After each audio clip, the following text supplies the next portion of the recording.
India का mafia, जिसे लोग रेस्टार कहते थे, वो गायब हो गया। किसी को नहीं पता वो जिंदा है या मर गया, मगर उसके जाने के बाद हिंदुस्तान की गद्दी खाली नहीं रही। अब उस तख्त पर दो नाम राज करते हैं, ग्यान भाई और ब्लैक 444। पूरा इंडिया उनके नाम से कांपता है। बच्चे डर के सोते हैं और माएं दुआ करती हैं कि इनका साया उनके शहर पर ना पड़े। कुछ महीनों बाद ग्यान भाई और ब्लैक 444 अपने अड्डे पर जश्न मना रहे थे। रेस्टार अब उनका दुश्मन नहीं रहा, क्योंकि वो था ही नहीं। अब एक पुराने जर्जर ब्रिज पर धुंध के बीच एक साया सामने खड़ा होता है। वो कोई और नहीं, ग्यान भाई ही है, मगर ये दूसरा है।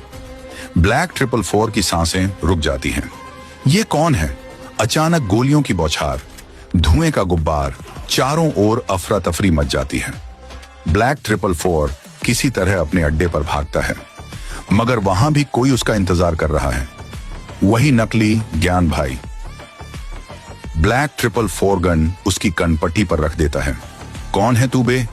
वो शख्स मुस्कुराता है और कहता है, जिसे तुमने ग्यान भाई के पास भेजा था उसे मारने, वो मैं था।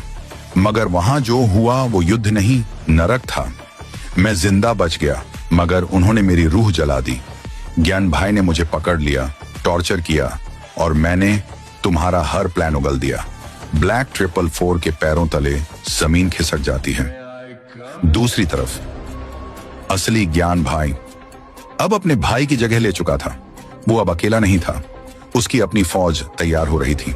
उसे पता था अब जंग होने वाली है। ज्ञान भाई को एक कॉल आता है।